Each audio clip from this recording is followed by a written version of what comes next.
A special welcome to you, Becky Hardiman, Chief Executive Officer in the Fragile X Society in the UK. As a CEO, Becky is involved in coordinating and planning of future projects and raising the profile of the Fragile X Society. However, Becky is also highly professionally involved in Fragile X. She has a PhD in the relationship between genetic and environmental impact on the behavior of boys with Fragile X. Becky has also experience in organizing workshops for teachers, which is very highly relevant for this course, on facilitation for children with Fragile X at school. I wish you very welcome, and the podium is yours. You have the time until 12 o'clock, og hun vil organisere pauser og sånn selv. Okay? Great. Yep. Oh, fab, that's working. So, good morning, everyone. Thank you very much for inviting me, Monica. I'm really, really pleased to be here today. And so I just wanted to, actually, I should do these the other way around. So thank you very much for the introduction, Monica. And I just wanted to kind of give you a bit of a feel for who I am and how I got interested in Fragile X. First, I should say, if I talk too quickly today, Monica's promised that she's going to slow me down because I've had quite a lot of coffee this morning and slightly nervous, so I have a tendency to blabber. So I just have the utmost respect for you following along with me in a second language. And so I first got interested in Fragile X. My background's in psychology, and I found genetic syndromes really fascinating. And so when I wanted to find a PhD, I found a professor who had recently been doing research on Fragile X and thought, this looks very interesting, and submitted an application to study with him, and at that point had met no one with Fragile X. And so when I got the PhD place, thought, really should meet some people with Fragile X, and at that time started to volunteer with the Fragile X Society in the UK. And for my sins, I'm now running the place. But it's such a pleasure. I've now finished my PhD, and it's an absolute honour to be able to work for the UK Fragile X Society, to be able to be involved both with families and researchers and also clinicians such as yourselves. And so I'm just going to hop back. So what I am going to talk about today is to give you a bit of a broad overview of Fragile X syndrome. I'm going to skip over some of the genetics because David has already very well covered those, but just touch upon some of the features. But what I'm going to try and do through my talk today is to really focus on the practical strategies that you guys can take home. And then, so I'm going to talk about some of the features, but then move on to talk in a bit more detail about autism in Fragile X and some of the similarities and some of the differences and what that means in practice. Similarly with attention and ADHD in Fragile X. And then, as I said, there's some practical strategies sort of scattered through the talk, focusing on sort of classroom behaviour. But at the end, I'm going to come back and reiterate some of the classroom strategies that may be of use and really kind of hammer those home. So hopefully, will be lots of things for you to take home and use in your day-to-day practice. Right. So introduction. I'm going to skip over a few of these slides, So today I've got you for 2 hours, and I'm very conscious that that's quite a long time. So to keep things fresh, I'm going to scatter some videos through the talk today. First, I'm just going to show you the first couple of minutes of this video. This is from a series that we recently produced with funding from a scheme called Genes for Genes in the UK, and we're so grateful to them. And I also wanted to say up front a special thanks to all of the families who took part in this video, and also to Hayley and Steve Crawford, who helped to just make this into such a fantastic resource. So I'm going to show you a couple of minutes of this, which is just a very brief welcome to Fragile X. Sorry, everyone.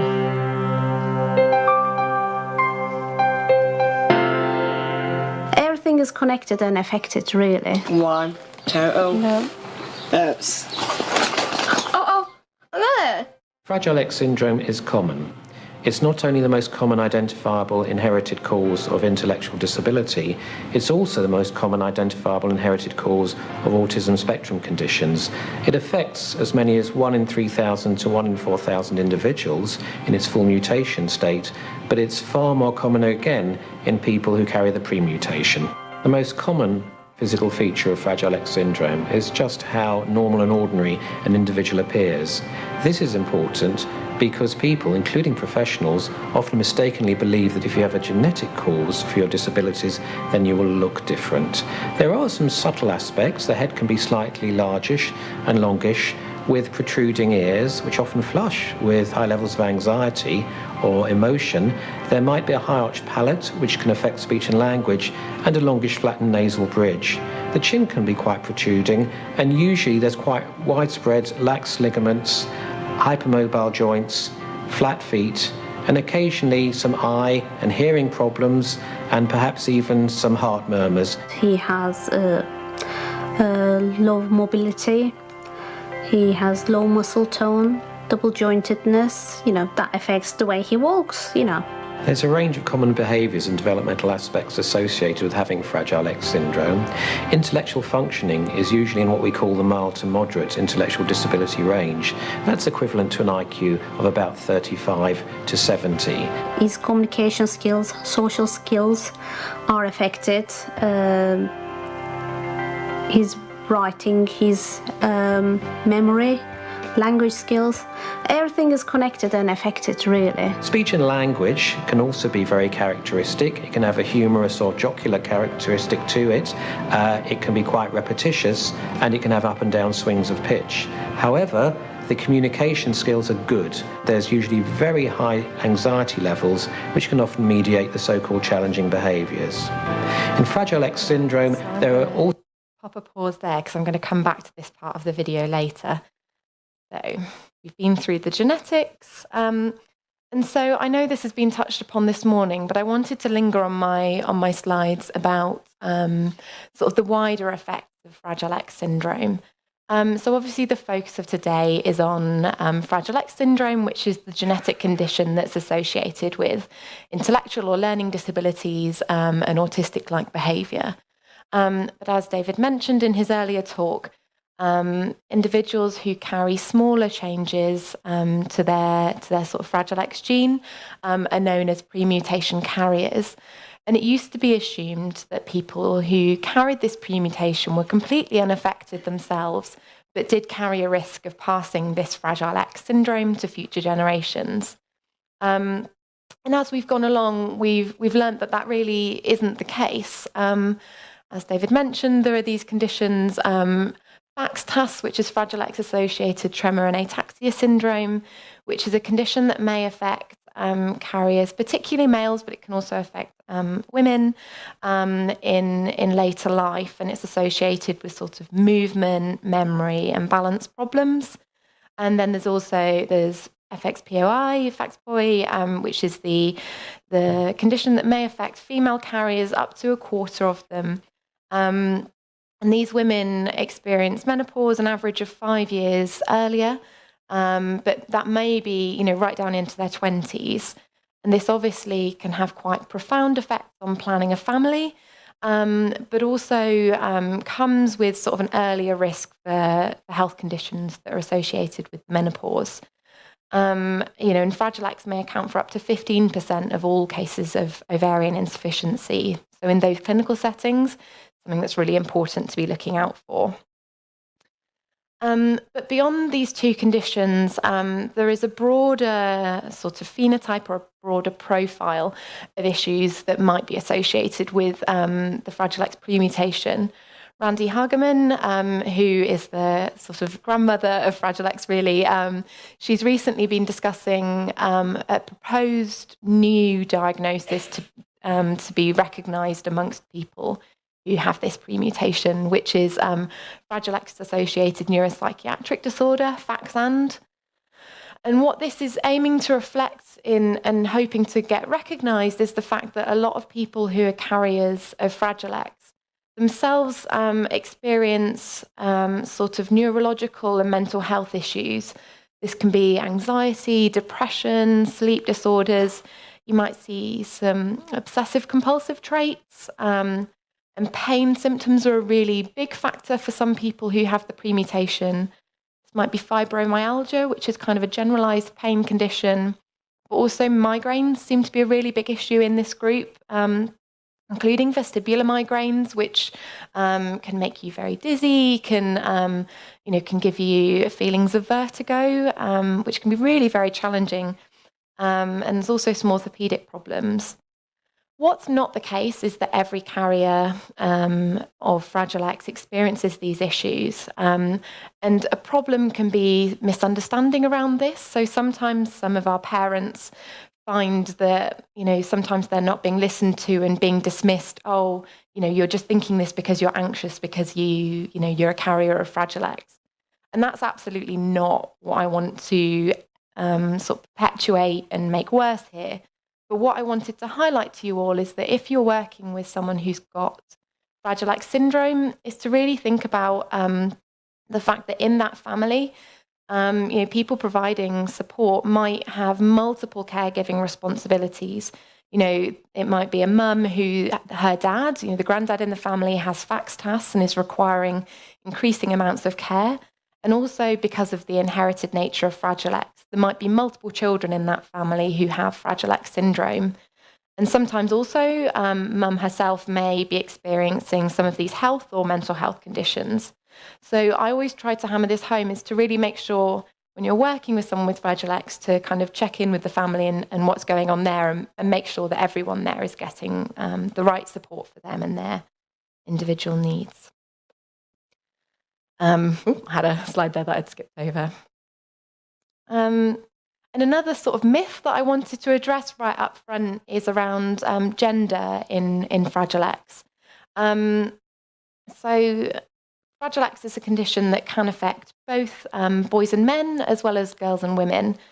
But girls have 2 X chromosomes, and only one of these will typically be affected by the genetic change that causes Fragile X. And what that means is that typically for girls, the effects of Fragile X are somewhat mediated, because in each individual cell, only one of her 2 X chromosomes will be active, which might be the one that has the Fragile X change, or it might be the one that's clear. And so what we see is that on average, girls and women show less clear effects of Fragile X. But a kind of caveat to that is that you can get girls who are very severely affected by the condition, as some boys and men can be. But what I wanted to highlight for you all is that for those girls that kind of do show the milder effects of Fragile X, which might be, shyness, which might be more specific learning difficulties around maths in particular, actually their disability is often that bit more hidden. And that can be really problematic in itself, because when you meet sort of a male who is more typically affected by Fragile X, when you meet him, you will probably notice that his behaviour is a little bit different. And people often then will kind of adjust their expectations to know, okay, like there might be some different behaviours going on here. But girls and women who are sort of more subtly affected, that can be quite problematic, because people around them often won't realise that they have these challenges. They're likely to be in the mainstream work environment, and actually these issues then often go unsupported and unrecognised, which can almost be more problematic for them than if it were more clear. So it's just kind of something I wanted to bring up with you all right up front.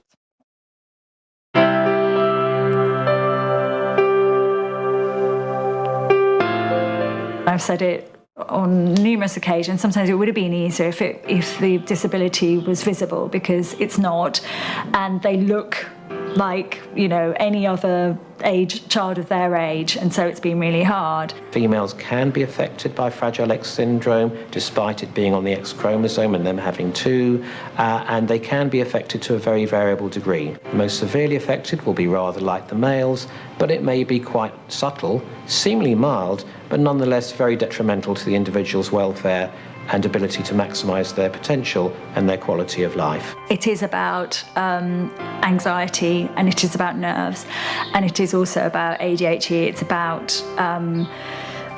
for them, so much going on in their mind, and that they need to sort of stand back and stop and think, and then go ahead with whatever they're doing.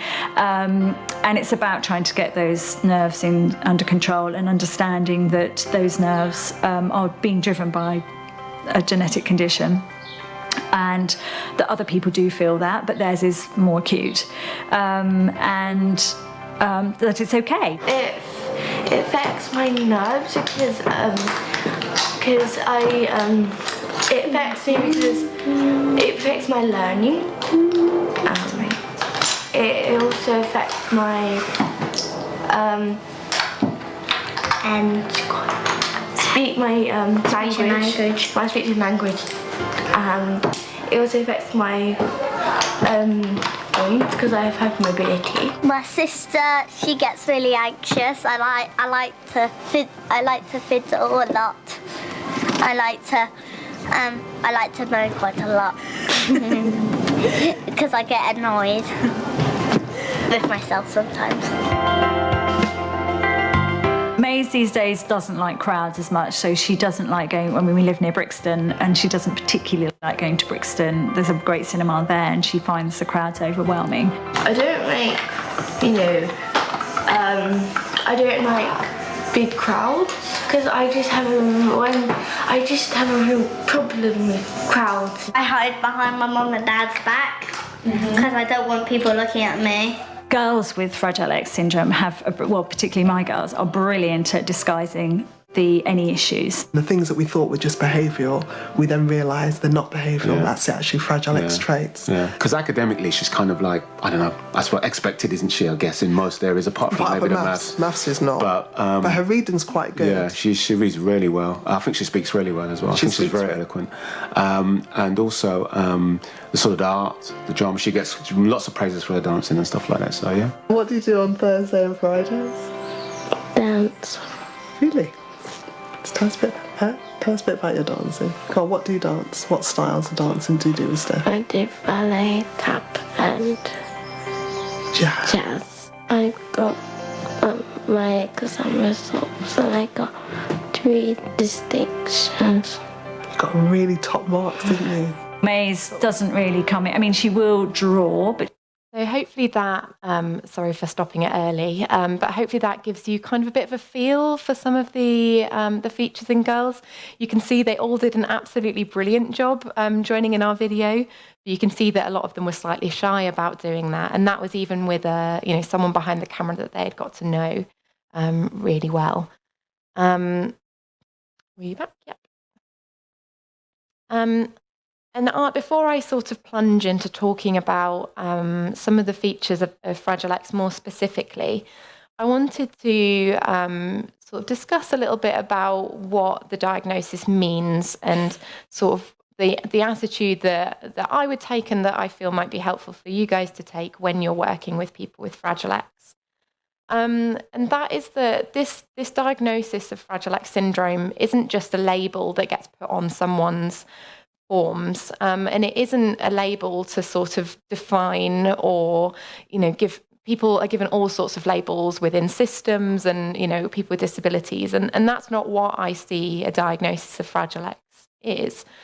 Rather, I see a diagnosis of Fragile X as providing this toolkit of information and this toolkit of strategies that can help you as a clinician and all those around someone, and also for the individual themselves, to help them get the best support and to understand any issues that they might be facing.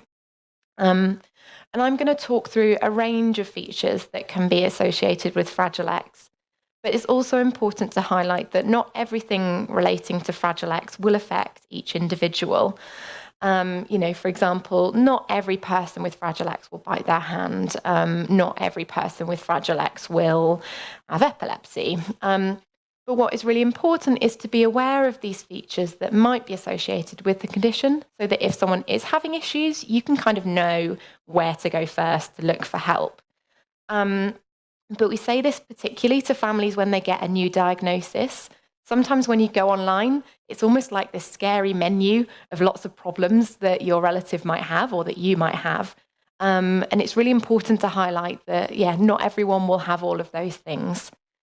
So it's just something, again, to keep in mind as we go through some of these features. So this has been touched upon earlier, but I'll just kind of highlight it again. There are variable degrees of learning disability, and I don't know what the typical term used here is. It's also intellectual disability, kind of more used in the States. Around 90% of the boys and men with Fragile X have an intellectual disability with an average IQ of under 55. But for females, sorry, there's a little word missing out there, around 50% of females have an intellectual disability, which may be sort of around the borderline range. But for those who don't have an intellectual disability or a learning disability, there's high rates of sort of specific learning problems, particularly with maths and kind of more abstract concepts. But the important thing to realise is that this learning disability isn't just a kind of flat delay across all domains. And there's a really uneven profile of kind of strengths and challenges. And that's important because that is something that we can recognise and harness within the classroom. And so there are some real relative strengths associated with the Fragile X kind of profile. And just to highlight, when I say relative strength, this is kind of compared to the individual's overall level of functioning. So it's not that necessarily they've got kind of abnormally high skills in this area, but it's kind of compared to where they are overall developmentally. These will be kind of relative areas where they're probably going to be a bit stronger. So that's around kind of verbal skills, incidentally acquired knowledge. You often find really good long-term memory. So someone with Fragile X will often really remember something from a long time ago, and you think, my goodness, how did you remember that? And also for simultaneous processing of information. And I'm going to come back to that because that's something really important that you can take forward into the classroom. But there are also some relative weaknesses. So that's in sequential processing. So that's like taking things in an order. And sort of putting them together in the right way.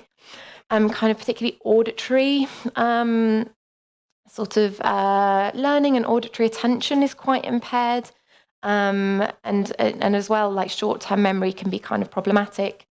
People will often struggle with numbers and maths, and also tasks that are related to executive function.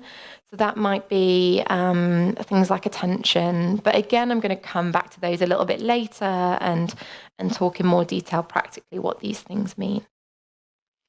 And I know you're getting a talk on anxiety this afternoon, so I'm going to kind of touch upon this kind of quite briefly, but I just think it's so important when you're talking about Fragile X that you're considering anxiety.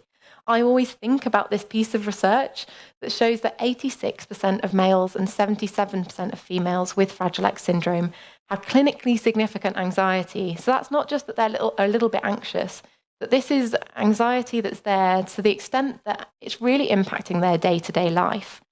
And this can be about all sorts of things. Some people, social anxiety is quite prevalent, but you might just be finding generalized anxiety, or it might be a specific phobia. So people might have a specific phobia of birds or dogs or, all sorts of things. But anxiety is a really important one. I don't know how well you can see the sort of table at the bottom, but it's just to highlight.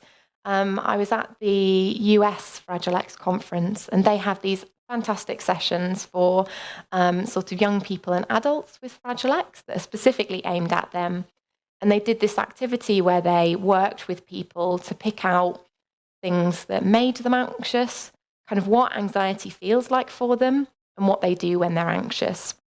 And there's a couple of things I wanted to highlight. Some of these things that make them anxious are very typical. I certainly feel very stressed when I'm rushed. If there's unexpected changes, like my video not working, that's a little bit anxiety-provoking sometimes. But there's some things in this list that jumped out to me. So there's one, this number 7, crying children, and number 8, loud arguments. I'll come back to this a little bit later on, but I think above and beyond these things being just noisy and therefore a bit anxiety-provoking for people with Fragile X, is that we hear a lot that kind of hearing other people who are stressed or angry or sad, people with Fragile X are very turned on to that and very aware of that, and often then will themselves become very anxious and upset, and I think that's something to be aware of, but I'll come back to that a bit later on. And I thought it was interesting the kind of what I do when I'm anxious. I know when I'm anxious, I don't wear bracelets to things like this because I'll just be twisting them or playing with my necklace. And that sort of similarly came up at the top, but also kind of aggression and hurting, people hurting themselves or biting. It's kind of being aware that these kind of behaviours might be signs that someone's starting to get a little bit worked up. And this all links in. Hyperarousal is this central and really vital concept in Fragile X syndrome. As touched upon this morning, there's a really physiological basis to this anxiety and this tendency to get overwhelmed for people with Fragile X. And this is because of a variety of sort of features of the condition. So one is your autonomic nervous system is this system that controls your kind of initial fight or flight. Something stressful happens and, you need to get out of there or give someone a punch in the face. And what we see in Fragile X is that there's sort of two parts of this system that should normally work in balance. There's the one that kind of kicks you up, gets you ready to go, which is the sympathetic side. Gosh, I forgot that then. The sympathetic nervous system. And then there's also the parasympathetic nervous system, which should help you to kind of calm and come back down afterwards, the kind of rest and restore functions. But in Fragile X, there's this kind of double whammy that actually when this system is activated, it's kind of kicking up really high and people are having this really strong reaction to things. But also this parasympathetic regulation that's supposed to help kind of bring you back down again, that too isn't quite working as it normally would. So people are kind of in this constant state of fight or flight. And similarly, so we have two systems that help control our response to stress. And the HPA axis, the hypothalamic pituitary adrenal axis, is your brain system that kind of kicks in after your fight or flight response to help you control how you respond to stressful things over a longer period of time. And that too seems to be atypically regulated in Fragile X. Normally, this system works a bit like a thermostat in your home. So, if in your home, if it gets nice and warm, it tends to recognize that, and then your heating should switch off so that it doesn't get too hot. And similarly, in your body, if you've got lots of the kind of stress hormone cortisol circulating around, when it gets to a certain level, your system should go, okay, we've got enough now, switch off and stop producing it. But this system, again, the evidence is a little bit mixed, but seems to not be working, which means, again, this stress hormone that helps in the short term is very helpful because it helps you to mobilize your energy reserves and sort of prioritize your kind of body's activities to help you get away from whatever is stressful. But if this is happening all the time, that's not very helpful and might be contributing to some of the issues that we see kind of behaviourally and more broadly as well. I think David might have talked about this a bit, but there's kind of, again, a brain imbalance going on where, kind of your electrical signalling, there's a lot of there's an imbalance basically between the systems that should be kind of bringing you up and bringing you down.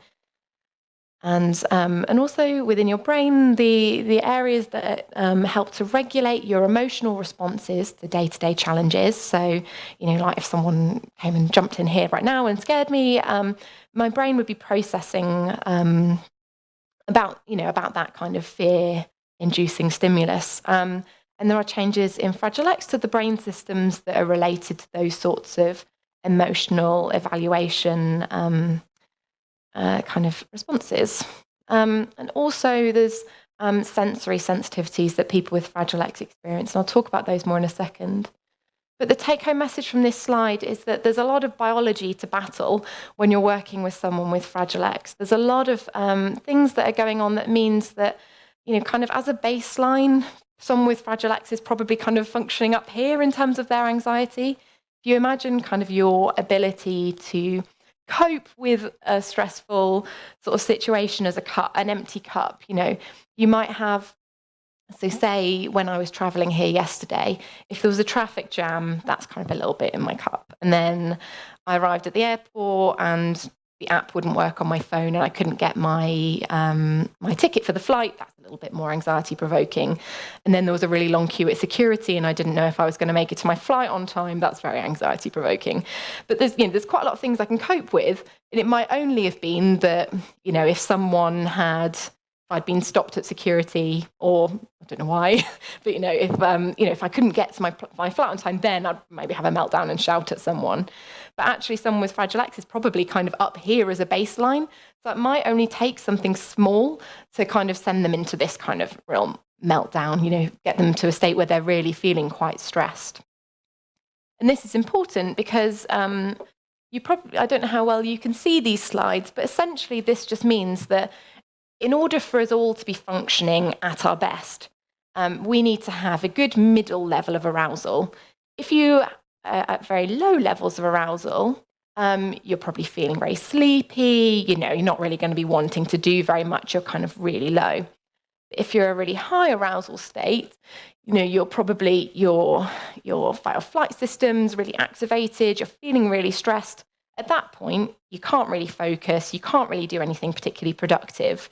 So it's kind of highlighting that it's really important to try and keep in this middle zone, which is particularly hard if you've got Fragile X syndrome. What does this, if someone is feeling really hyper-aroused, if someone's feeling really stressed out, what does this kind of look like? What could you be looking out for?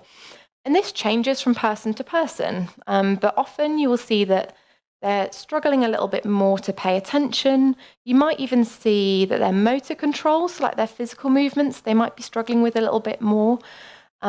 People start to get a bit more emotional, impulsive, disorganized. I know that Dave was mentioning earlier about hand flapping. So you might start to see more repetitive behaviors. So it might be hand flapping, it might be pacing, it might be fiddling. It might even be repetitive speech. So someone might start saying the same phrase over and over again. I know of one child who, when he's starting to get a bit worked up, he'll always say, it come, it come, it come, it come. His parents aren't quite sure what that means, but they know that means it's time for us to get out of here and go somewhere quiet. When someone's in this sort of over-aroused state, you might start to see aggressive outbursts or self-injurious behaviour like hand biting, kind of reddening of the face and particularly the ears. That can be quite a good sort of barometer for if someone's feeling a bit stressed out. You might start to see their ears are getting a little bit pink. And also just generally increased avoidance.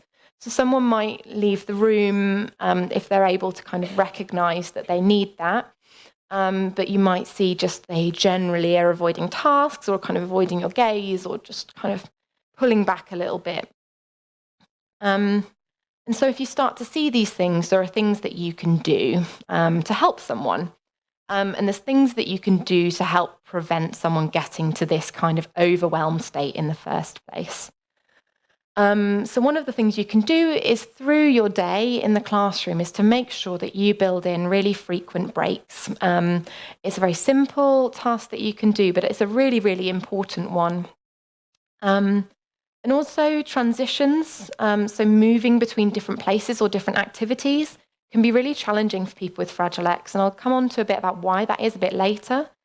But what you can do is there are some really practical things that you can do to help people in those situations. I'm going to kind of skip over that because, again, it's in some later slides.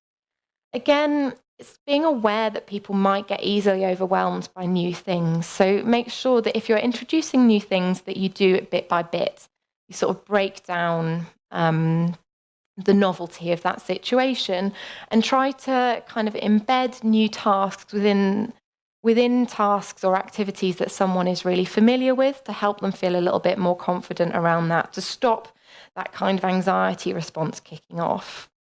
It's really important to try and plan for and sort of provide some structure and routine for people to help them understand what might be coming up. But obviously that's not always possible. Unexpected changes happen. And it's kind of seeing if you can build in ways to make people aware of the fact that there might be changes. And again, we'll talk about that a little bit later on in more detail. And again, I mentioned that, someone might just be feeling very anxious and need somewhere to go to chill out a little bit, calm down, where they're not having pressure of people around them. And that might just be a quiet place in the room, a kind of quiet corner with some bean bags, they can just chill out, or it might be somewhere outside of the classroom.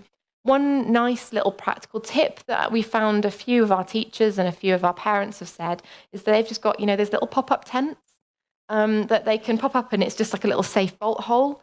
And that can be quite helpful for people if they're sort of out and about somewhere where they might be able to put up a tent. Obviously, it's not appropriate everywhere. But, that can be, say they're going to a relative's house where that's unfamiliar for that child. That's something little that you can take that is their little familiar bolt hole where they can just kind of go, oh my God, this is awful, can't cope. And then they can go to their little place. And also, I think a really important thing to do, I sort of mentioned earlier that, if someone with Fragile X is feeling really overwhelmed, they might be able to sort of take themselves out of the room to go and calm down. But people aren't always able to sort of recognize when they're getting really stressed out and when they're getting close to sort of a meltdown, essentially. And so one thing we always suggest is to try and sort of work with these children and adults with Fragile X, help them recognize their own emotional state and kind of where they're at in terms of anxiety.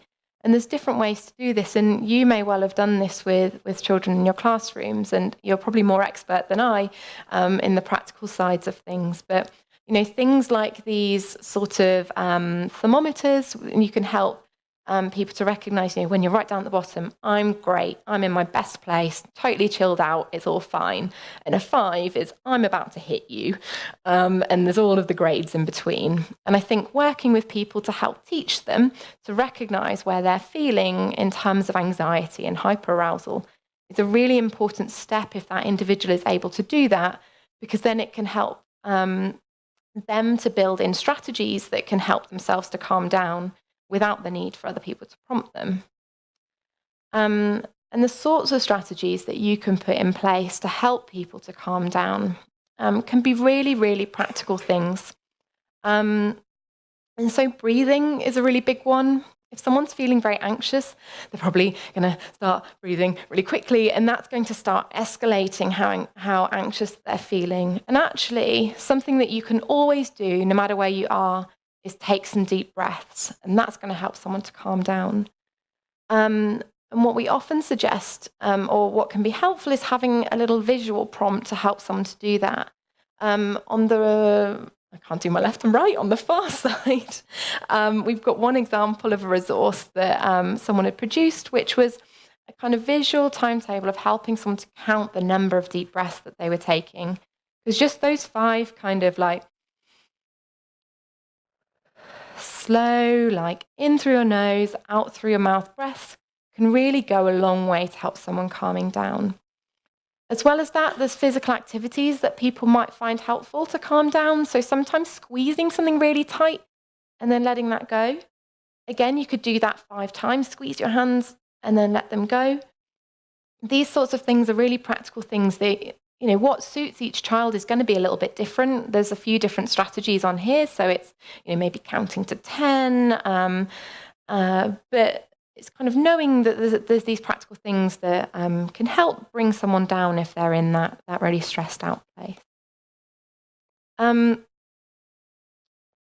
So I was wondering about, I'll do questions at the end. So sensory issues are a really big thing to recognise in Fragile X. So kind of from a research perspective, these aren't especially well defined, but kind of clinically, we can recognise that the world for people with Fragile X tends to just be a more overwhelming place. You see a range of hypersensitivity and hyposensitivity, so kind of undersensitivity to a variety of different sort of senses. So you might find someone is very, very sensitive to sound sound. And as David mentioned earlier, this might show is that someone's putting their things in their ears or kind of covering their ears and humming to sort of cover outside noises. We get a lot of people who will listen to the same song again and again and again and again, and they might listen to it very, very loud, much to the joy of those providing support. We've got one person who loves Sex Bomb by Tom Jones.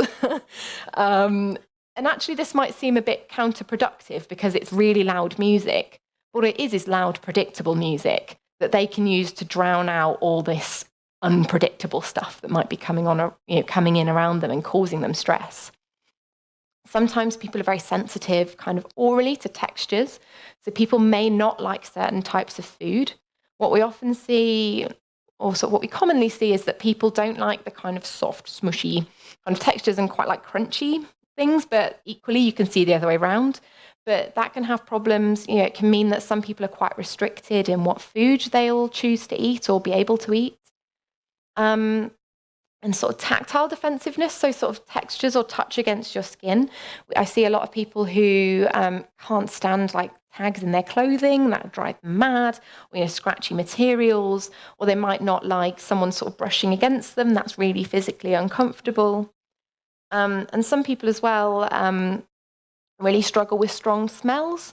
We sort of see quite often that people with Fragile X have quite a kind of strong gag reflex, and I know a lot of people who certain smells their child will vomit straight away, really sensitive to that. And obviously that can be quite challenging because then you've got some vomit to deal with and a very upset child, and also problems for kind of nutrition wise as well. So these sensory issues are really, really important to consider. And practically what this means is that busy and noisy places are likely to be really, really difficult for someone with Fragile X. Like going to a football match, or just something as simple as going to the supermarket or going to the doctor's might be very challenging. There's some practical things you can do about that. If you're going for a doctor's appointment, that kind of time waiting in the waiting room is probably going to be the most difficult time. So it might be that you can ask if you either have an appointment at a quieter time, or that you're allowed to kind of just arrive and go straight into your meeting.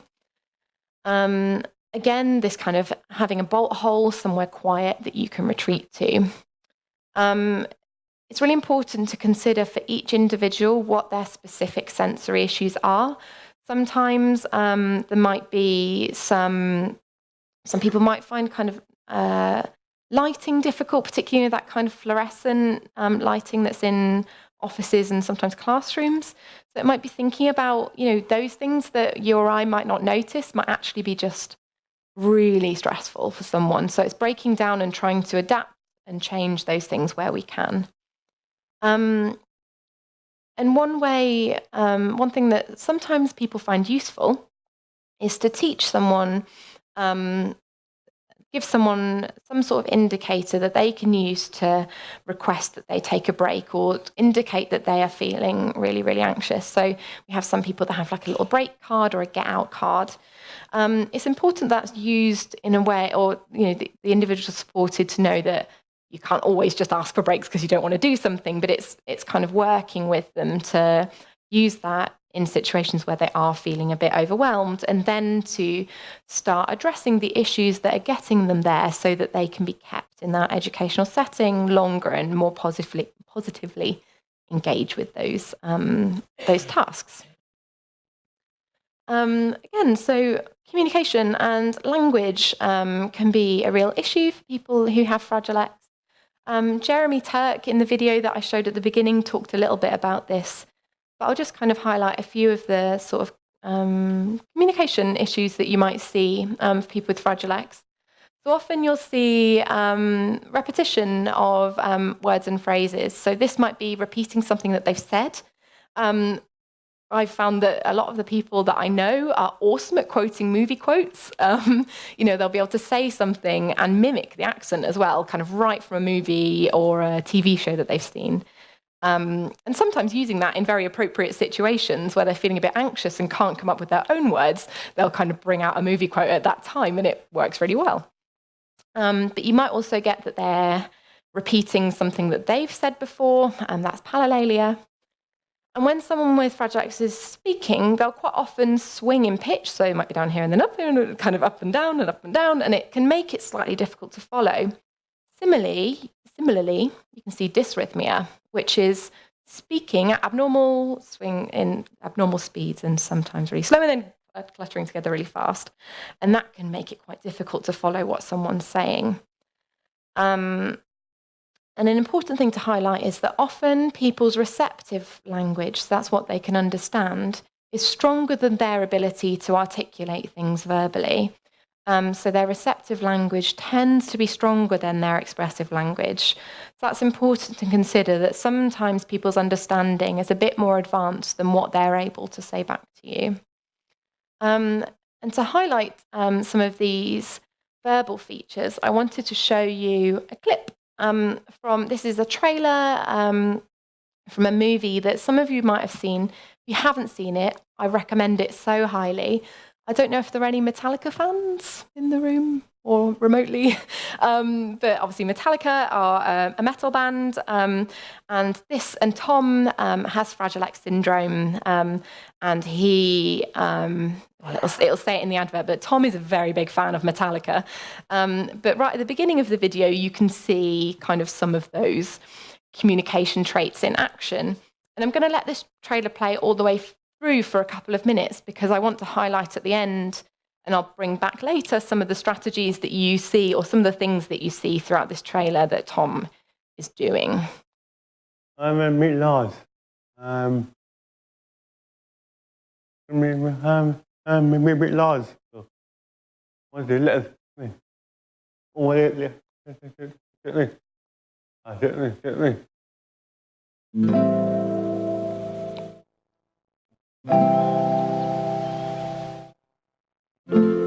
For as long as I can remember, I've had recurring dreams about Tom. In them, we have long conversations, make plans, do stuff. They're good dreams.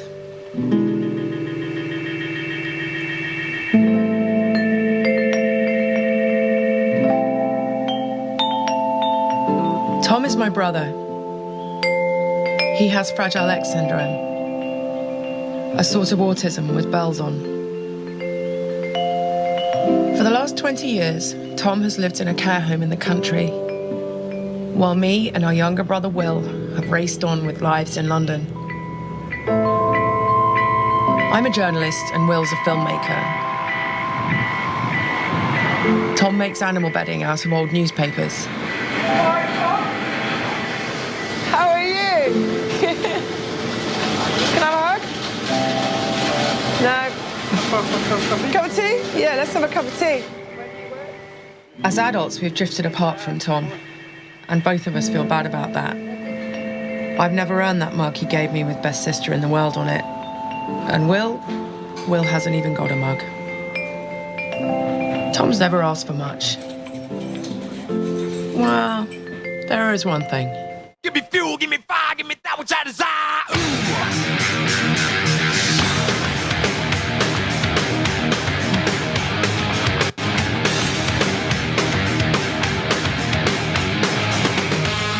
Years ago, he got into Metallica, the biggest metal band on the planet.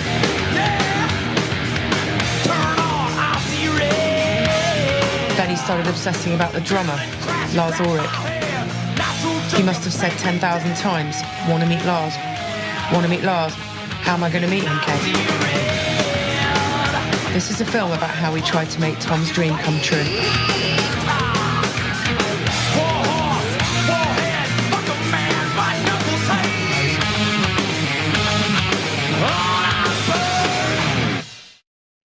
So, in terms of the verbal side of things, obviously you can hear at the beginning that Tom is "wanna meet Lars, wanna meet Lars, wanna meet Lars," and that kind of repetitive interest, but also repetitive speech kind of.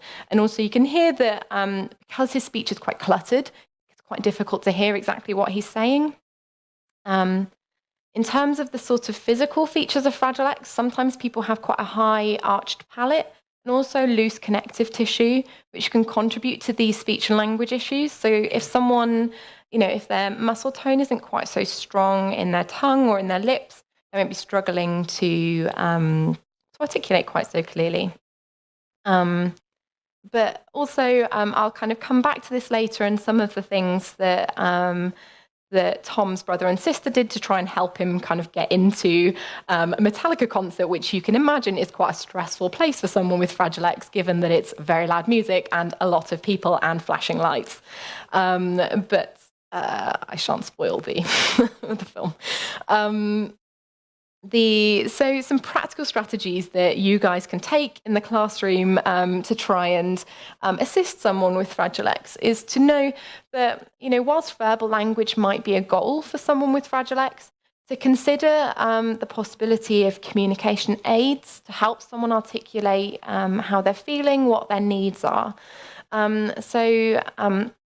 People with Fragile X tend to have very strong visual processing skills, and so various visual sort of communication aids like picture exchange, like you can get some really great iPad apps, can be particularly helpful for helping someone to be able to identify and show someone what it is that's going on for them. If someone is experiencing loose muscle tone in their mouth, there's things like chewing, sucking, and blowing, sort of based activities that can be done to help strengthen those muscles in the mouth. And what you'd be wanting to do is to bring on board a speech and language therapist to help identify sort of what the specific needs are for that individual and what might help. But things you can do, if someone is speaking really, really quickly, then actually practicing repeating phrases in kind of rhymes or in a rhythm can be helpful in helping someone to slow their speech down. So that might be kind of little songs or sort of little poems that you have to read in a certain pace. And there are also some practical games that people can have a go to help encourage people with Fragile X to kind of develop verbal language. So you might play a game like someone trying to guess what you're describing, or kind of getting them to guess the end of a rhyme, sort of add a word at the end of something. I was going to sing then, and that wouldn't be a very pleasant experience for anyone, but, sing a little tune and try and get them to fill in the last word of the lyrics. And then, so I've been sort of talking about different features of Fragile X and some practical strategies associated with them. But just to highlight that attention problems and autistic-like behaviour are also really key features of Fragile X, which is kind of why I'm dedicating whole chunks of this talk to them sort of later on. So the physical features of Fragile X, as we've touched upon earlier, I think the most prominent thing to understand with the kind of physical appearance of Fragile X is that often people just look very ordinary and sort of typical, and that can make it quite difficult to identify. There are some features, like people with Fragile X, particularly boys and particularly post-adolescents, might have a slightly longer face and larger or more protruding ears. As you can see from very handsome boys at the bottom, Stuart and Matthew, generally probably wouldn't pick that up. It's not something, unlike a condition such as Down syndrome, whereas you'd typically be able to see that pretty quickly, that someone's got that condition. But there are also some health-related difficulties associated with Fragile X that I wanted to highlight to you all with a kind of view of thinking about how this might be affecting children in your classroom. So ear infections are very common for people with Fragile X, especially when they're children. And this is because of slight structural changes to the face. The all your tubes in your ears aren't draining quite so well. So you tend to get more opportunities for bacteria to build up and cause infections. But people with, these young people with Fragile X might struggle to communicate that they are in pain. And therefore, what you might pick up that there's an ear infection happening by changes in that child's behaviour. So sometimes you'll start to see people hitting their heads, or you might see that generally they're a little bit more grumpy and a bit more angsty, and you can't pick out why. And so it's really important to think about whether pain might be playing into that as kind of a first port of call, particularly if that change in behaviour is quite sudden for someone. I mentioned about the high arched palate and how that might contribute to speech and language difficulties. Loose connective tissue is a biggie and affects people across a range of areas. So you might see double jointedness and just generally being hyperflexible. People often come to us saying, my child can fold himself up into like a pretzel. I don't know how he does it. He'll like watch TV kind of like through his legs, like all bent around, like not causing any discomfort, but can be hyperflexible. That in itself isn't necessarily a problem, but this hyperflexibility can be problematic. It can mean that people do struggle with some motor movements, and sometimes people are picked up as having Fragile X because of that kind of, they're struggling a little bit with some of their gross motor skills and fine motor skills. But also this loose connective tissue, as David mentioned, can contribute to gastrointestinal problems. This could be reflux, constipation, and loose bowels. And again, it's absolutely vital to consider these gastrointestinal problems as potential sources of pain and therefore contributing to changes in behaviour. It's really, really important that we try to pick these up as soon as possible if they are occurring. It wasn't someone with Fragile X, but I used to know someone or be aware of someone with Cornelia de Lange syndrome, which is another genetic condition, but they were experiencing lots and lots of challenging behaviours, and people looked at the environment and couldn't find anything consistent. But what it turned out is this person was experiencing extremely painful reflux, and they were bending over backwards over the edge of sofas, and that's something to watch out for if someone's constantly arching their back. Or kind of hitting their chest. It might be the sign that there's quite a lot of, because it hurts, it really hurts to have reflux. And kind of being aware that that might be something to kind of keep a lookout for. And again, I kind of mentioned with this loose connective tissue and the reflux, we do see quite a lot of vomiting in our community, and that might be because of kind of sensory issues or someone smelling something, but sometimes as well with anxiety. My good friend has a stepson with Fragile X, and every single Christmas morning there will be vomit. That's just part of the day. They will feel very sick, and it's something to be aware of there.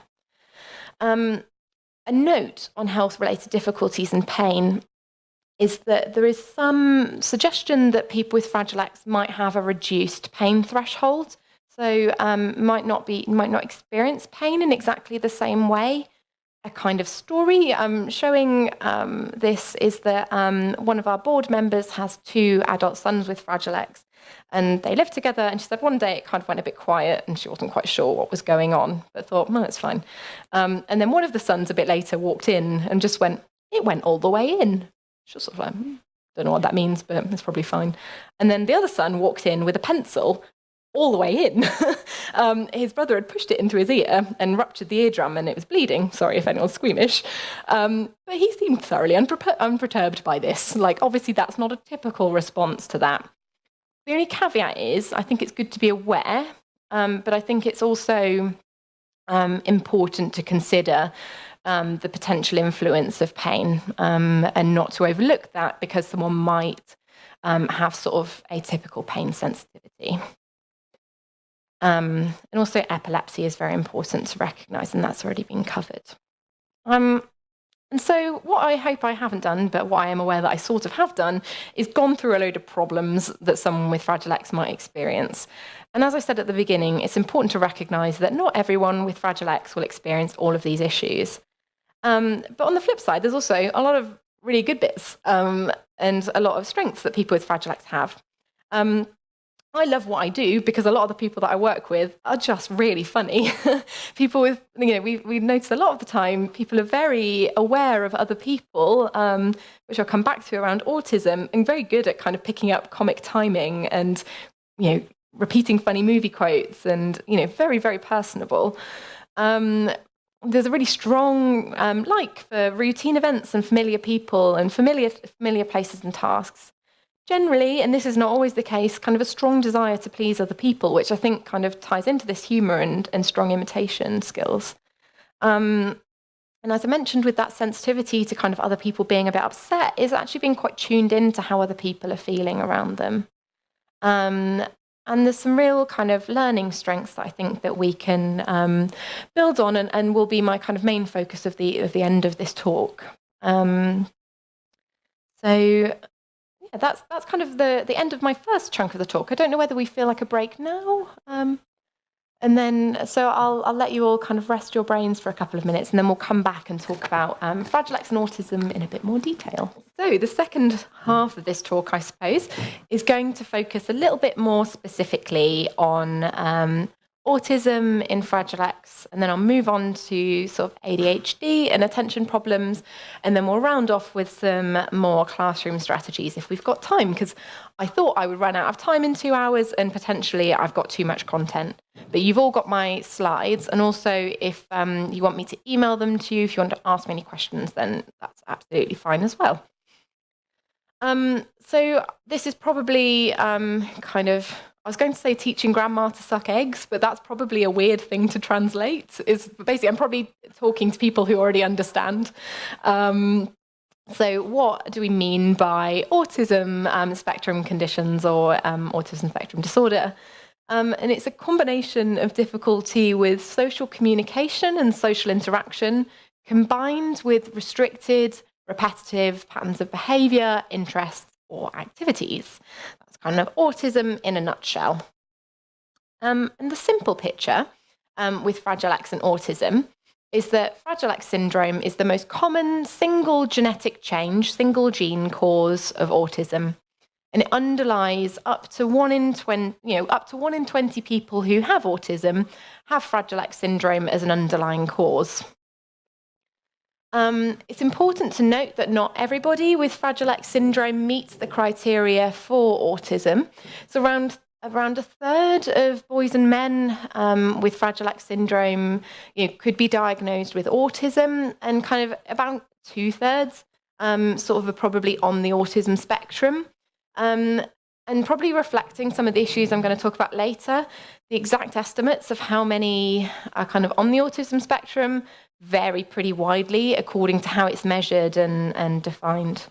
And it's as you might expect, kind of with the broader differences in gender, it's only around sort of 16%, which is still much elevated according to the general population, which varies, but say 1% of the general population. 16% of girls and women with Fragile X probably also on the spectrum. And so just a kind of thing to highlight is where Fragile X sits amongst other genetic conditions in terms of its sort of rates of autism spectrum conditions. So I don't know if you can see, but here's Cornelia de Lange, 1p36, Smith-Magenis syndrome, Angelman syndrome, Rubinstein-Taybi, all sorts of conditions. But this here is autism, and then sort of second in line is the, amongst boys and men with Fragile X, in Richard's study, what percentage of them were measured to have autism or be on the autism spectrum. And so it's just to highlight really that amongst other genetic conditions as well, it's a pretty high rate of autistic behaviours. But my real message is that it just isn't that simple to say that kind of Fragile X equals autism and the other way around. I'm going to try and hop to the second half of that introductory video that I showed you at the beginning, where some of the parents talk a bit about some of the social features. And also being very fidgety and impulsive and easily distracted. And if these features are marked, they may qualify the individual for having a diagnosis of attention deficit hyperactivity disorder, or ADHD. Also, individuals, and this is very true of Fragile X syndrome, have multiple marked sensory sensitivities. It's a different world for him to understand, and it's very challenging for us to understand what he sees, what he feels. If we got to somewhere where it's new, God forbid if it's dark. I mean, it's not so much now, but when we're younger. If it's loud. If it's loud, dark, new, crowded. Smelly. Yeah, we'd be outside for ages. There's no doubt that individuals with Fragile X have raised rates of autism spectrum disorders. So whereas in the general population it's only about 2% who have an autism spectrum disorder, in Fragile X syndrome it may be as high as 20 to 30%.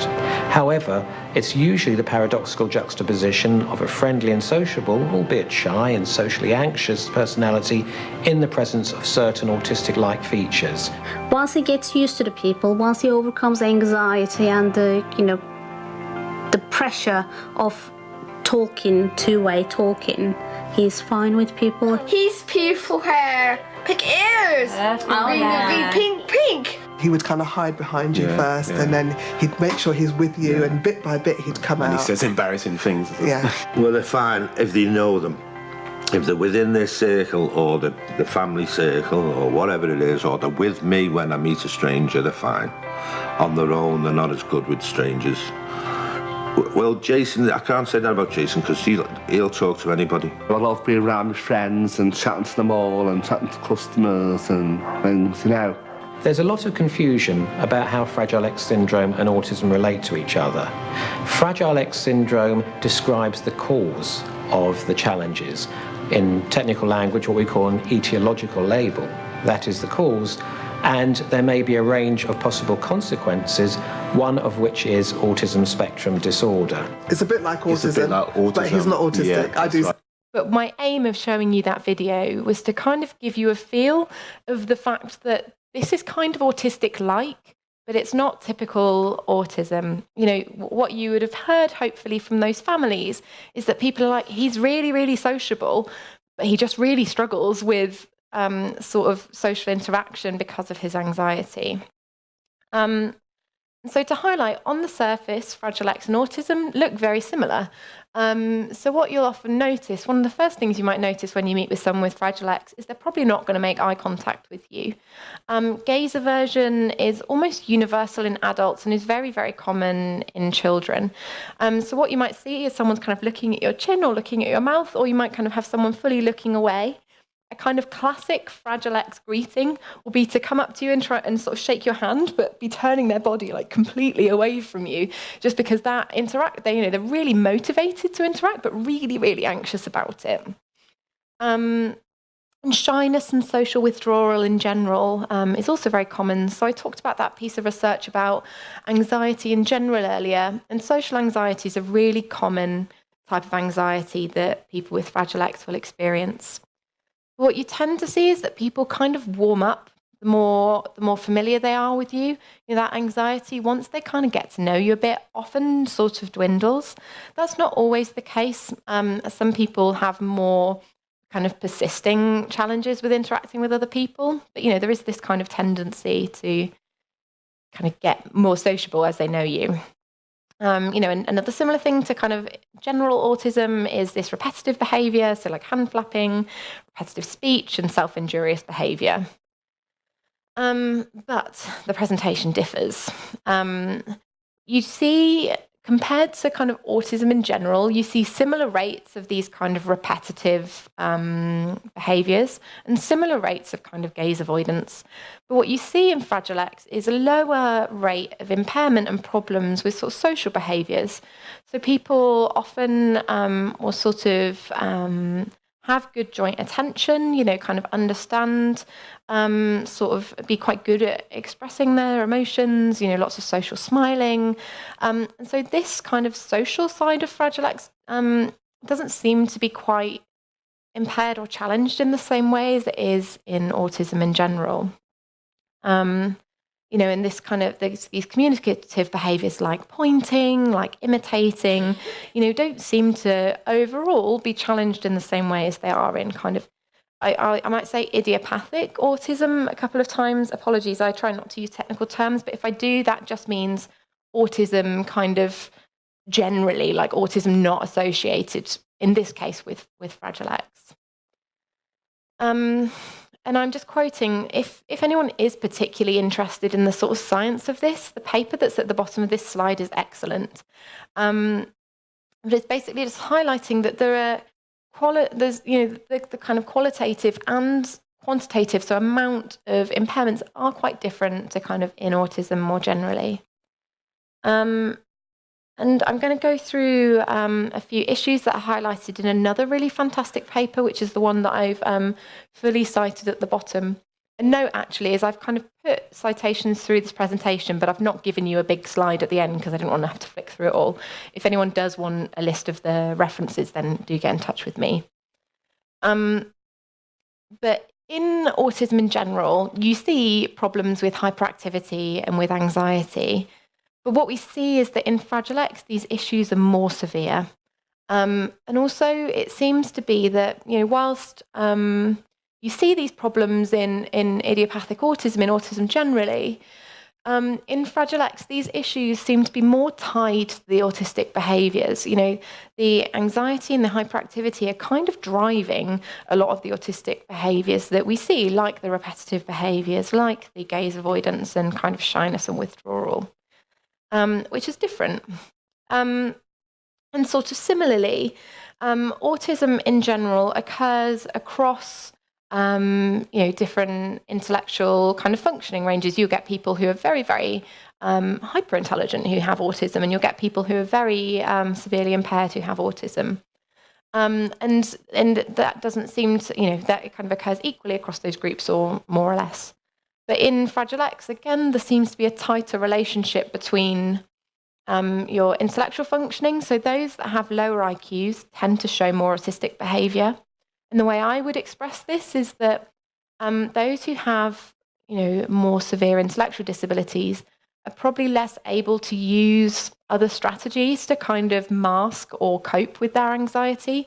So that's when you'll start to see some of these more kind of maladaptive, and I'll call them that because I don't think that they are necessarily, but the kind of more atypical sort of autistic-like behaviours, like gaze avoidance.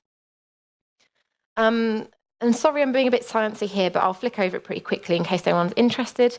Over time as well, the profiles of autistic behaviours in Fragile X and autistic behaviours in autism in general, they are different between the two groups. So what you tend to see in Fragile X is that communication improves more in adolescence than it does kind of in autism in general. So you see a sort of different profile over time.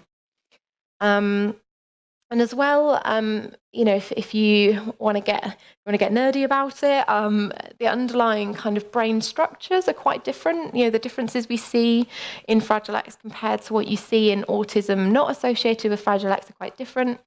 There are also some subtle differences in terms of brain function. And again, the Abaduso paper is great if anyone wants to know some more about it. There's also a paper called, I think by Scott David Hessel, called Fragile X from Genes to Cognition, also a really good paper on the topic. So, certainly our services in the UK, and I imagine here, have a tendency to want to assign a categorical diagnosis, like you have autism or you don't have autism. And actually, this kind of like category marking in Fragile X perhaps isn't quite so useful, because it might sort of mask these sort of subtle differences and nuances in the exact balance of these different autistic-like behaviours. In my view, certainly, and what I hope to kind of show you about, is that actually we need to be looking at the individual's profile of symptoms rather than these kind of overarching labels. So this is a really lovely video highlighting to you what I was discussing earlier about this kind of social avoidance, I suppose, in Fragile X. So a bit of context, because you guys might not know Katie Price.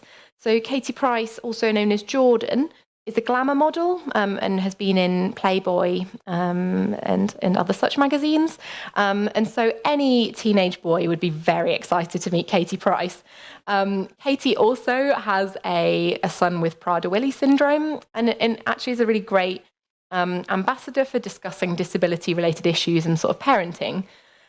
This morning is a big show in the UK in the mornings, surprise. And Katie was doing a series where she went and met with families in their homes. And I just wanted to show you Harry and Zachary's reaction to meeting Katie Price. Might go hello like this, but not really look at you. Yeah. Can you say hello to Katie? So you can see they are facing the other way. Or they might just run. Lots of like nervous, and then just out the room. Off they go. But you can hear, I don't know if you can hear behind, they're just like, ah! But then it goes on, and they're kind of talking to Katie from downstairs, being like, hi Katie, how's it going, Katie? What's up? Like, they're kind of really wanting to interact. But I mean, above and beyond just like this very glamorous woman and you're being a teenager, there's that extra kind of anxiety going on. And just as a kind of practical highlight of what this can look like. And here's another photo from that day. Again, Katie looking very glam, and one of the boys sort of, oh my goodness, looking to the side. And so what you see is it's this really active avoidance rather than a lack of understanding or an indifference of eye contact. So it's not that people don't know that the eyes are a really important place to look if you want social information. It's more looking at you in the eyes is really difficult for me, particularly if you're new, particularly if there's other stuff going on. And it can be a really important trigger for anxiety.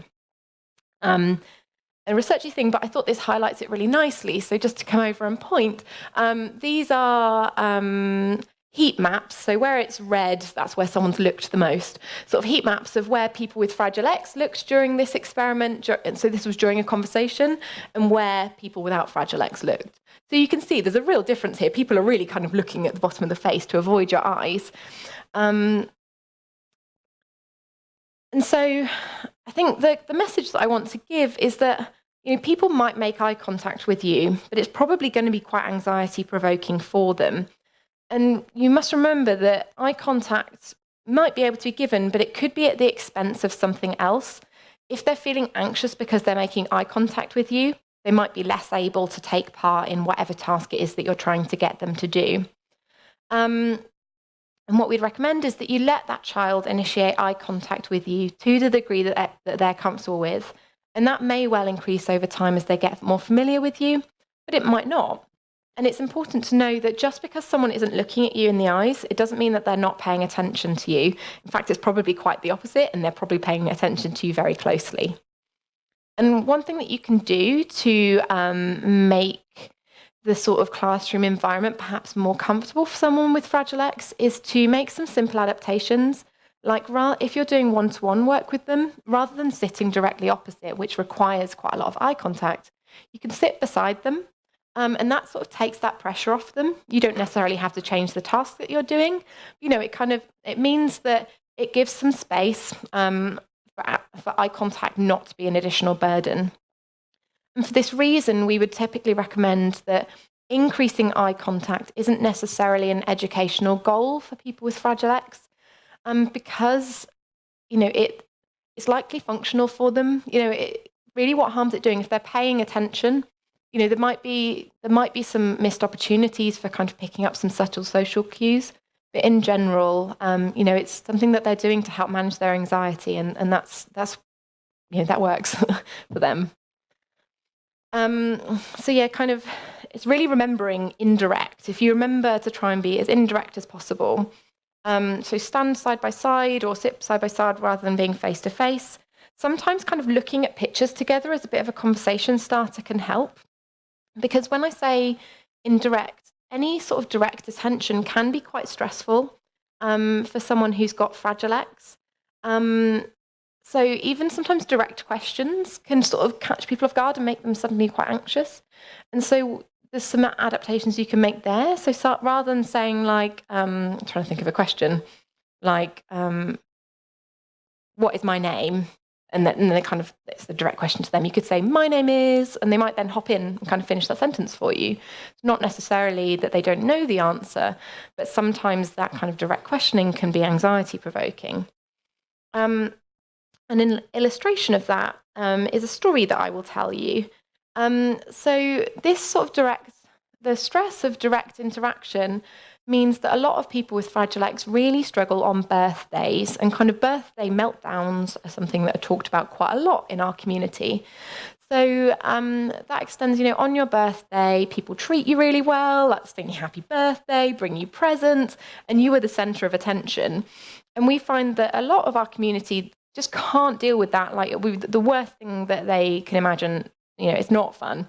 And even to the extent that like getting a birthday card in the post ahead of their birthday might be enough to trigger kind of behaviours or crying, or, it can be really difficult. And that was the case for Henry, who is this gentleman in the centre. So Henry, it was his 21st birthday, and his family really wanted to do something for him, but a birthday party would have just been the worst thing for him in the world. He would have hated it. So I wanted to highlight how creative you can get with solutions to some of these issues. So what his family decided to do was throw a birthday party for a fictional character called Frank. And everyone had... Henry loves fancy dress as well, because it allows him to sort of put on a bit of a persona where he can pretend to be someone for an evening. He wasn't pretending to be Frank, he was going as a pirate, as you can see. But because he loved fancy dress, everyone came in fancy dress to celebrate Frank's birthday. Henry found it stressful to receive any presents or to receive any cards. So what they did is they asked everyone to contribute to something that he would really love. So they actually went to Disney World sort of after his birthday. So he didn't have the stress of receiving any cards on the day. But what it meant is he could be with all his loved ones, have like best day ever, and everyone around knew that they were celebrating Henry, but for Henry, they were having a birthday for Frank.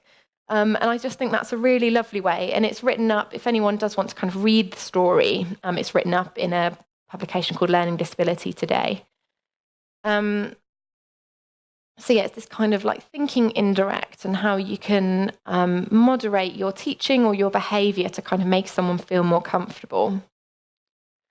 And, you know, kind of when it comes to using autism interventions for people with Fragile X, it's really important both to understand the similarities and the differences between the two. You know, where can we use? There's a huge body of research looking at interventions and things that might be helpful for people with autism. And we would be silly to throw all of those away and just say, oh, none of those will be useful for people with Fragile X. But it's really important to think, where can we tailor these autism sort of strategies to the characteristics of Fragile X to make them more likely to be successful? And there's a really good paper by Tracy and Mouse, who run the Denver Fragile X Clinic in the States, who kind of summarize ways that you might be able to adapt sort of interventions that are often used in autism for people with Fragile X. So there are approaches like applied behaviour analysis, which can, not always, but can be quite based on sort of discrete trial type teaching. So, you know, lots of repetitions of quite structured tasks. Tends to be quite direct, so kind of asking questions to people, and they often require quite an immediate response. So I might be asking you, what's 2 + 2? And I would expect you to say back 4. That may well, you know, I'm a strong proponent of ABA, and they've been shown, as it kind of mentions in the citation, it's been shown to be effective in Fragile X. But that kind of direct style teaching could be quite overwhelming for someone with Fragile X.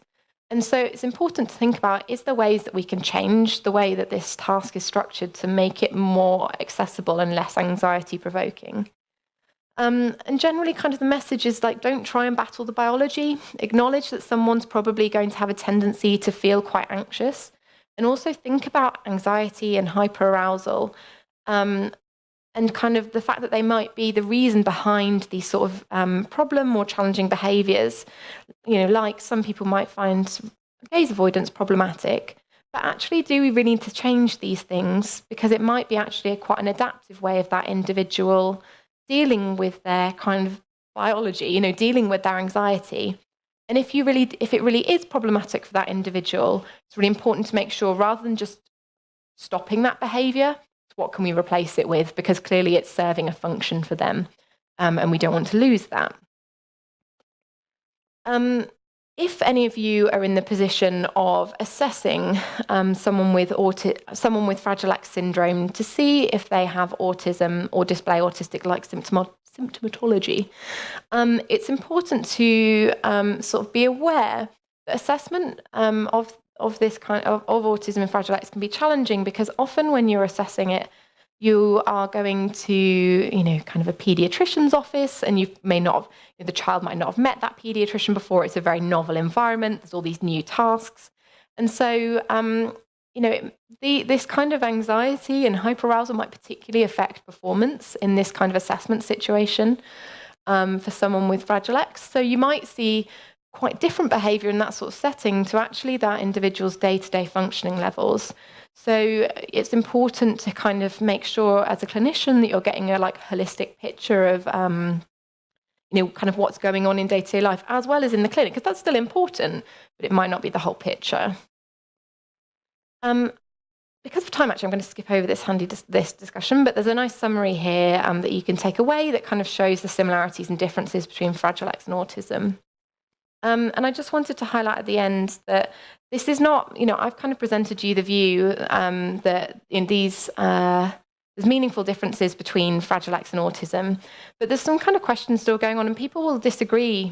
Some people will really feel that it's still important to look at kind of autism in Fragile X, and that actually, research in Fragile X has meaning for kind of autism in general. A lot of the drug trials that are happening in Fragile X are kind of with a view to generalizing to autism later on. And, there's questions as to what extent that's valid.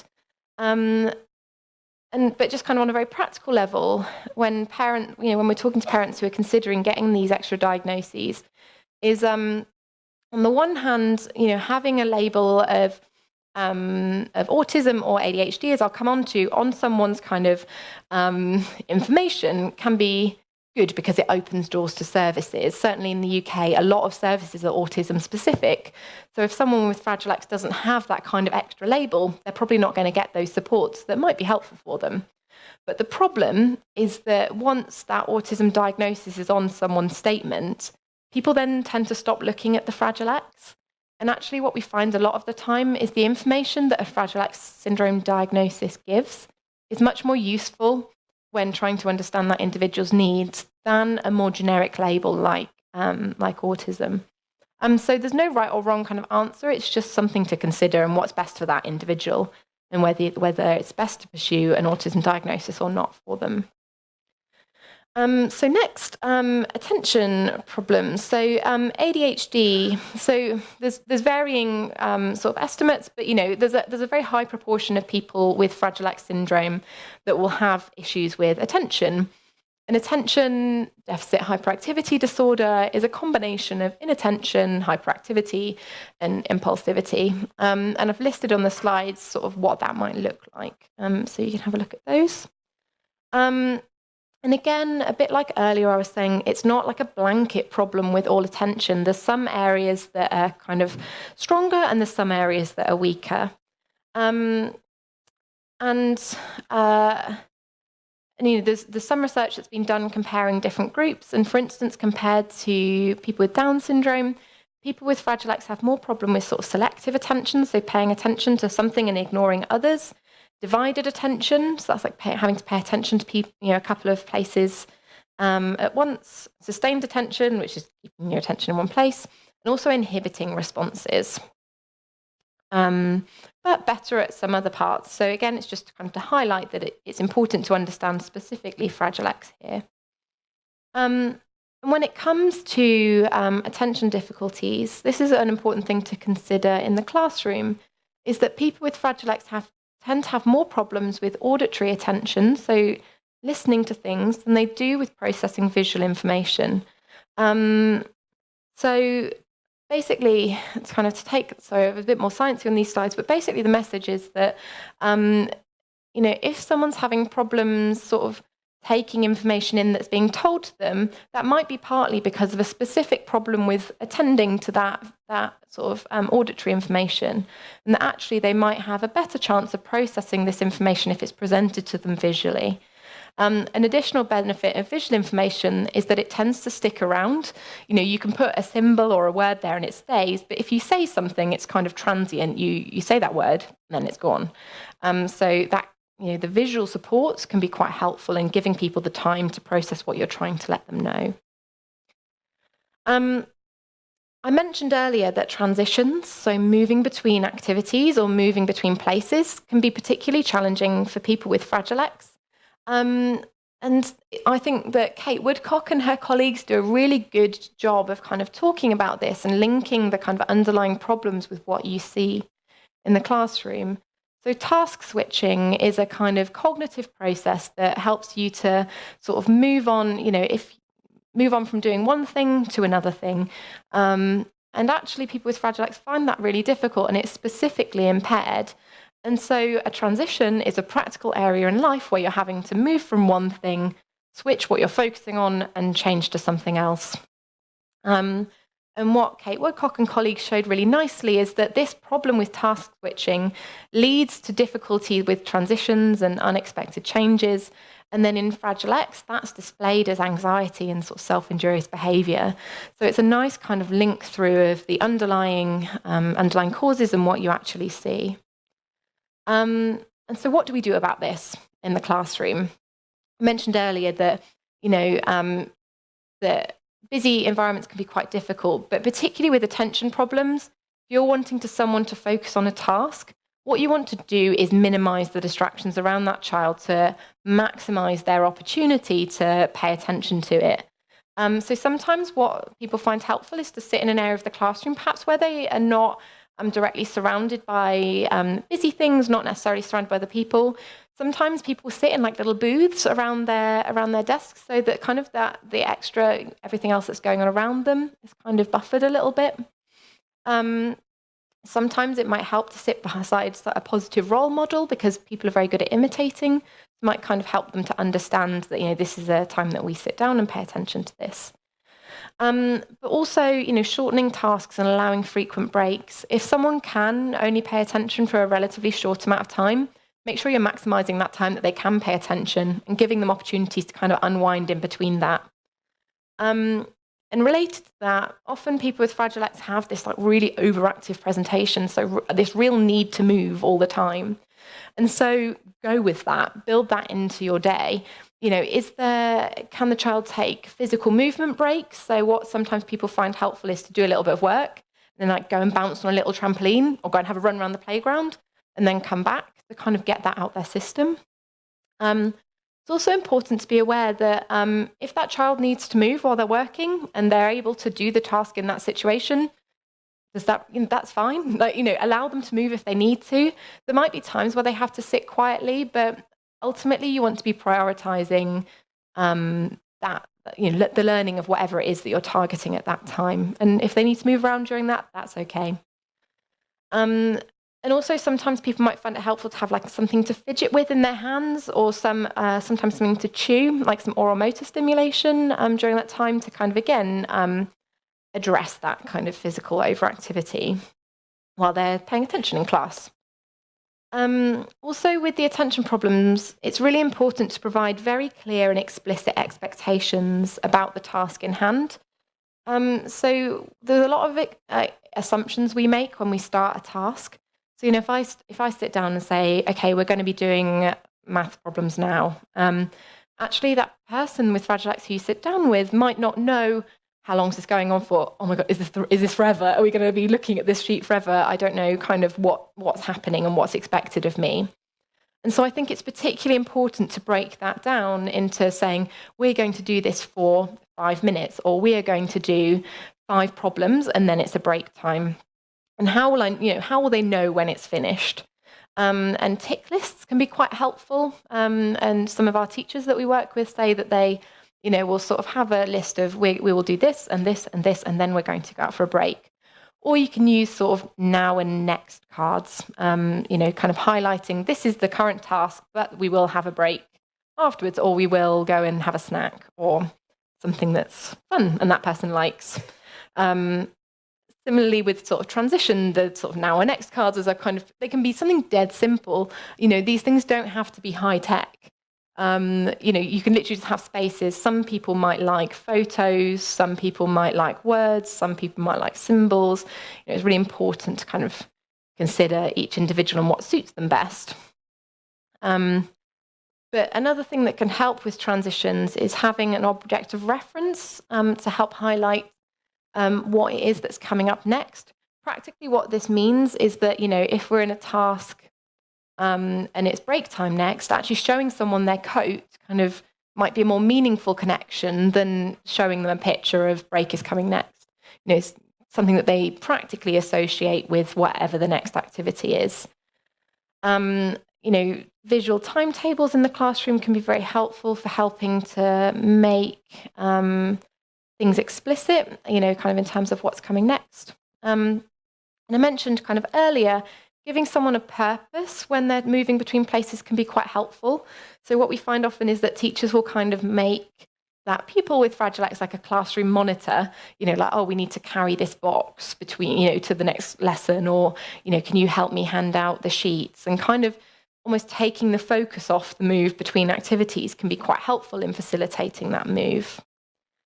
I apologise. I'm going to try and kind of run through this last bit and give an opportunity for questions if people want them. But I'm also conscious that this last section is, again, sort of focuses on some more practical strategies, which I kind of hope is what is the focus of today and what you guys wanted. So right at the beginning, I'm getting you to think back a long way, was saying that simultaneous processing is a strength in Fragile X. So in general, people with Fragile X are very good at kind of looking at something as a whole, but might struggle when breaking a task down into steps and putting it all back together in the right order. And so there are practical ways that you can incorporate this sort of learning profile in the classroom. So this is an example that I've pinched from Tracy and Mouse from their presentation in the States.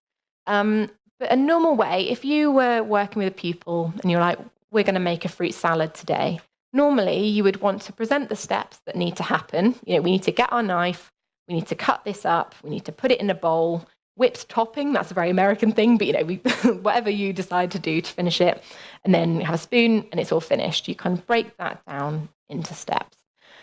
But that, for someone with Fragile X, might be quite challenging because it requires you to kind of do that sequential processing of information. And so there's a way that you can change the way you present that task. You might show the person the finished product. This is what we're aiming for. And then present them with all of the supplies and together model, this is how we do the task, because you can use those imitation strengths. And then you kind of, they are then able to sort of see all of the things, see what they need to get to. They're then able to make it. It might not be in exactly the same order. Does that really matter? Because you end up with the same product at the end. And so that's one example of how you can sort of adapt tasks. It's not very intuitive. It does take a bit of thought, but it's a way that you can change the way that you're presenting these to potentially make it a little bit more accessible. Because of these challenges with processing things in certain orders, when you're trying to teach people with Fragile X to read, there might be some challenges. So people might be able to well learn that, like, the letter A makes an A sound, but might struggle when you're trying to read words to put that all together. So cat spells cat. That requires you to kind of put those things all in the right order. And so this kind of phonics type learning sometimes can be quite challenging for people. And what you might be able to do is to sort of work, at least at the beginning, on whole word recognition. So you might be able to, for instance, match words to pictures. So literally matching the word cat to a picture of a cat. And often, because of this kind of strong visual things, people are often very good at recognizing logos and words and that kind of visual memory. And whilst, as in general, this kind of whole word recognition is not the easiest way to learn written language, because it's kind of, you have to learn each word separately then. It can be a really good way of kind of getting people going along initially their kind of reading journey, and then that can be kind of later built upon. That's one practical application of that. But some things obviously do have to be done in a certain order. They just won't work otherwise. And so one way of doing that is backward chaining, which you may all be familiar with, but just in case, I'll kind of show you. By the example, you can probably tell what I was thinking about when I was writing this presentation. But if we take the word chocolate, and we were wanting, and our goal was to have that person be able to write the word chocolate. What we would try and do is to initially start at this stage and try and get them to the stage that they could complete the last step with support or without support. And each time what it means is that then they see that whole word and they're reinforced by getting it right. And then once they've mastered putting the E at the end, we can break that down and then have them sort of do one step before. And you keep breaking that back until they're able to write that whole thing without assistance. But that means that each time they complete the task, they kind of get to the end, see the complete thing, and then you can kind of fade your support out over time. You can also adapt. I mentioned about visual strengths, and that people are generally very good, sort of better at processing visual information. So as this example, there are some ways that you can adapt tasks to be a bit more visual. And also I've talked about the potential importance of visual supports in the classroom, like timetables. There are people that are much better at this than I, but it's kind of important to consider when you're creating visual supports, what's best for that individual. There's not a one-size-fits-all that this visual timetable is going to be helpful for everyone. You have to think about that individual and what works best for them. So some people might like lots of information in front of them, but for others that might be overwhelming. And what we hear sometimes from families is that if they kind of give too much information too far ahead, their child starts to become very anxious and very worried about what's coming in the future. For that child, it might just be best to tell them literally the task now and the next task. Some people will find photos very helpful and be able to relate to those. Some people won't. Some people will prefer symbols and some people will prefer written words. You have to really consider what is most meaningful for that child. And as I mentioned earlier, sometimes people have like printed visual timetables that are kind of Velcro based and you can switch them around. The disadvantages of those is they get lost. I tried to do that with a child that I was working with a few years ago, and we set up this lovely like visual schedule, and then he was 5, he had twin brothers who were 2, and the twin brothers were like, cool, new plaything, and just went and hid it. In that family, the physical things weren't right. In that case, would an iPad be better? Something kind of more virtual that isn't so, well, maybe isn't so liable to getting lost. Challenging behaviours, I'm going to skip over because of time, other than to say, if someone is displaying behaviours that are challenging to those around them, like aggression, like self-injurious behaviour or destructive behaviour, so maybe ripping up things or knocking over desks or breaking things, it's really important to consider what the function is for that individual, because often there might be something that they're trying to communicate or that they're not able to communicate that's leading to these behaviours happening. And commonly in Fragile X, that might be that they are sort of trying to communicate that I need to get out of this situation because I'm stressed. And if you understand that, it means you can, rather than just saying, I want to get rid of these behaviours, it's like, what can I empower this person with to communicate the same thing in a way that is less harmful to themselves or to others? I've listed, and we don't need to go through these because you've got them in your slides, listed a series of resources that might be helpful for you as teachers and educators. I'm obviously biased because I work for a Fragile X family support organisation, but I do really recommend reaching out. You've got a wonderful organisation here in Norway, and we as organisations are part of both the European Fragile X Network and the International Fragile X Alliance. There's loads of resources and really practical things out there that are kind of created and informed by people with personal experiences that can be really helpful for you as clinicians. Just huge thank yous to you guys for inviting me here today, and to Hayley Crawford, who's another researcher in the UK, who is just a great support for our community and also shared her slides with me for today, and also just to our wonderful, wonderful Fragile X community kind of in the UK and beyond.